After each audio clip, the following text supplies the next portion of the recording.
La moto, ça permet de développer des capacités incroyables. Par exemple, l'attention. Peut-être que vous pensez que vous n'êtes pas capable d'attention, vous n'êtes pas capable de vous concentrer plus d'une minute ou deux sur quelque chose. Peut-être qu'on vous l'a répété aussi. À l'école, notamment, vous étiez peut-être du genre à rêvasser près du radiateur, à regarder par la fenêtre. Mais c'est peut-être simplement parce qu'il n'y avait pas de choses suffisamment motivantes qui puissent capter votre attention.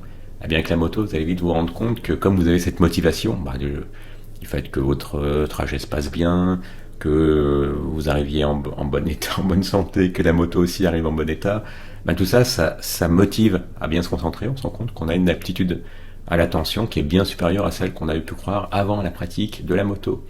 La moto, ça permet également de développer son aptitude à se mettre à la place des autres, parce qu'il faut qu'on anticipe sans cesse. On roule pour soi, mais on roule aussi en imaginant ce que les autres vont faire. Et bon, il y a des choses parfois bizarres, mais on apprend ensuite à lire à la route. On est plus attentif à la route, on regarde les nids de poules, on regarde les marquages au sol, notamment quand c'est mouillé, on regarde le comportement des gens, tiens, il met pas de clignotant, mais on voit qu'il commence à croiser les mains sur le volant, ça veut dire qu'il se prépare à tourner. On est vraiment extrêmement plus attentif. Et cette aptitude à se mettre à la place des autres, ça développe une certaine aptitude à l'empathie.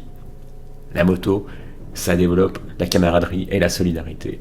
Alors, par exemple, pendant quelques années, j'avais un voisin que je voyais partir en VFR. Chaque fois que j'entendais qu'il la mettait en route, je le reconnaissais, hop, j'allais voir par la fenêtre, je regardais se préparer partir. Moi, à ce moment-là, j'avais plus de moto. Et depuis que j'ai racheté une moto, il m'a vu passer. On n'est pas très nombreux dans cette rue. On est que deux finalement à avoir une moto.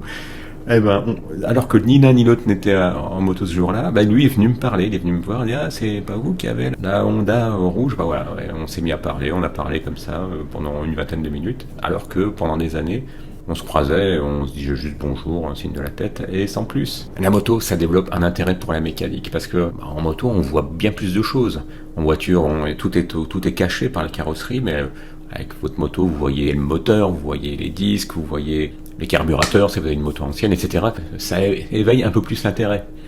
Et d'ailleurs, cet intérêt pour les mécaniques, il est encore poussé par le fait qu'on sait qu'en cas de défaillance ou de mauvais entretien, on va payer le prix fort, aussi bien en euros que potentiellement en stage à l'hôpital. Donc on apprend à respecter la mécanique et on sait qu'elle nous le rendra bien.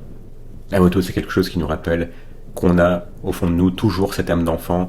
Si vous avez fait du vélo quand vous étiez gamin, moi j'en faisais beaucoup, j'adorais, on se rend compte qu'on avait ce sourire béat d'être né au vent, simplement d'évoluer en pleine nature. On pensait qu'une fois qu'on devient adulte, qu'on travaille, qu'on a des soucis pénibles et chiants, qu'on les adultes, finalement, ce côté enfantin qu'on a en nous, il est toujours là. Et la moto, pour le dire vite, c'est une véritable cure de jouvence psychologique. Est-ce que vous voyez d'autres avantages à la moto auxquels je n'ai pas pensé dans cette vidéo? N'hésitez pas à le dire en commentaire. Un petit like si vous avez aimé, abonnez-vous si c'est déjà fait, et à bientôt.